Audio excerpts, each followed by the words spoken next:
दरअसल भारतीय वायुसेना के पास एक भी बॉम्बर नहीं है और इस कमी के बारे में प्रधानमंत्री मोदी भी बखूबी जानते हैं। लेकिन प्रधानमंत्री का प्रण है दुश्मनों का अंत और इसी के चलते फ्रांस से राफेल आया, अमेरिका से अपाचे, तो वहीं रूस से S-400 मिसाइल डिफेंस सिस्टम भी आने वाले हैं। और इसी के साथ साथ पीएम मोदी रूस से Tu-160 बॉम्बर की डील भी कर सकते हैं, जिसे दुनिया व्हाइट स्वान तो वहीं रूस के दुश्मन उसे ब्लैक जैक कहते हैं। लेकिन सबसे अहम यह है कि हिंदुस्तान को आखिर बॉम्बर खरीदने की जरूरत क्यों पड़ी, इसकी वजह क्या है, यह बताने के लिए आपको दुनिया के सबसे खतरनाक बॉर्डर पर भयंकर परमाणु युद्ध से जुड़े वो सबूत दिखाते हैं जो ड्रैगन की तबाही वाली एटमी साजिश का अब खुलासा करेंगे आपके सामने।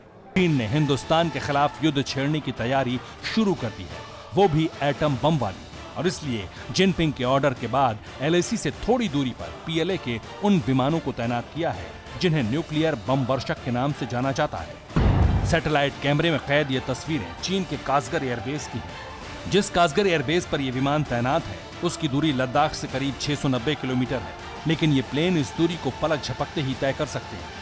सैटेलाइट से मिली तस्वीरों में 6 शियान H-6 बॉम्बर खड़े दिखाई दे रहे हैं। इन तस्वीरों में जिन 2 बम वर्षकों को अलग से दिखाया गया है उसे लेकर यह आशंका जताई जा रही है कि ये दोनों बम वर्षक न्यूक्लियर पेलोड से लैस हैं। सैटेलाइट तस्वीर में चीन की एटमी साजिश का जो खौफनाक सबूत कैद हुआ वो इस बात की आशंका जता रहा है कि शायद ड्रैगन हिंदुस्तान पर एटमी हमले की तैयारी में है, क्योंकि PLA आर्मी की औकात इतनी नहीं कि वो सीधे भारतीय फौज से टकरा जाए। न ही चीन की वायुसेना इतनी ताकतवर है कि वो राफेल जैसे घातक फाइटर के खिलाफ युद्ध में टिक पाए। ऐसे में चीन उस हथियार को जंग के मैदान में झोंकने की फिराक में है जो एक बार में महातबाही मचा सकता है। लेकिन चीन की ये हिमाकत उसका नक्शा बिगाड़ सकती है, क्योंकि इस वक्त चीन जैसे मक्कार देश के खिलाफ जो मुल्क वॉर जोन में खड़े हैं उसमें सबसे पहला नाम हिंदुस्तान का और दूसरा अमेरिका का है। चीनी बॉम्बर LAC के आसपास सिर्फ मौजूद ही नहीं थे बल्कि लगातार आसमान में हवाई ड्रिल भी कर रहे थे। ऐसा लगा मानो ड्रैगन LAC पर एटम युद्ध की तैयारी में हो। लेकिन 75 साल का वक्त बीत चुका है। दूसरे विश्व युद्ध के बाद किसी ने आज तक वॉर जोन में न्यूक्लियर बम का इस्तेमाल नहीं किया है, क्योंकि परमाणु बम का एक बार बेतहाशा तबाही मचा सकता है।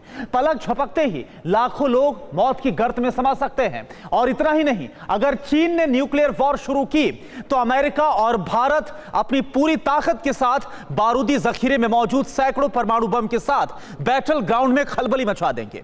यकीन मानिए यह जंग बेहद भीषण होगी, भयानक, बहुत भयानक होगी। अपने बारूदी जखीरे में मौजूद हजारों की तादाद में एटम बम को चीन के खिलाफ छोड़ देंगे। अगर ऐसा हुआ तो यकीन मानिए पूरे चीन का तबाह होना तय, क्योंकि जब भी कोई न्यूक्लियर बम फटता तो 10 लाख डिग्री सेल्सियस से भी ज्यादा की हीट जनरेट होती, जो कई किलोमीटर में आने वाली चीजों को खाक कर देती। धमाके में ऐसा प्रेशर क्रिएट होता है कि बड़ी बड़ी इमारतें ध्वस्त हो जाती।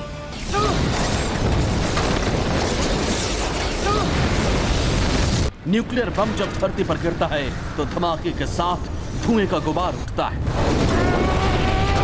जो मशरूम की तरह दिखता है, इसलिए इसे मशरूम क्लाउड कहते हैं। जब यह गुबार फैलता है तब सैकड़ों किलोमीटर तक इसका घातक असर होता है। इसकी ऊंचाई एवरेस्ट की चोटी के बराबर भी हो सकती है। अगर ऐसे ही 100 बम गिरा दिए जाएं तो पूरा एशिया काले धुएं के आगोश में समा जाएगा। सूरज की रोशनी ठीक से धरती पर नहीं पहुंचेगी। 100 न्यूक्लियर बम धरती की आधी ओजोन लेयर खत्म कर देंगे। ओजोन लेयर खत्म होने से लोग गंभीर बीमारियों के चपेट में आ जाएंगे। मॉनसून का सिस्टम बिगड़ जाएगा, खेती तबाह हो जाएगी, जिंदा बचे लोगों के भूखे मरने की नौबत आ जाएगी। ये तबाही तब मचेगी जब न्यूक्लियर बम को जमीन पर गिराया जाएगा। अगर एयर ब्लास्ट हुआ तो मंजर और भी भयानक होगा। यानी अगर बम को हवा में फोड़ दिया गया तो तबाही और इलाका दोनों का दायरा बड़ा हो जाएगा। एयर ब्लास्ट का मतलब हवा में ब्लास्ट होना। एयर ब्लास्ट वातावरण में हाई प्रेशर बनाता है। थर्मल रेडिएशन एयर ब्लास्ट में ज्यादा होता है। थर्मल रेडिएशन का असर 48 किलोमीटर के दायरे में होगा। 100 किलोमीटर के दायरे में भारी तबाही मचेगी। एयर ब्लास्ट के बाद बेहद तेज हवाएं चलती हैं। एयर प्रेशर से बड़ी बड़ी इमारतें ध्वस्त हो जाती हैं। मतलब साफ है कि परमाणु बम के धमाके के बाद जिस तरह की तबाही होगी वो रूह कांपा देगी। सब कुछ तहस नहस हो जाएगा। पूरे चीन से मानव जाति का नामो निशान मिट जाएगा। ऐसे में जिनपिंग को ये जान लेना चाहिए कि उसने हिंदुस्तान पर एटमी अटैक की सोचे भी तो उसका ऐसा अंजाम होगा जिसकी कल्पना भी नहीं की जा सकती।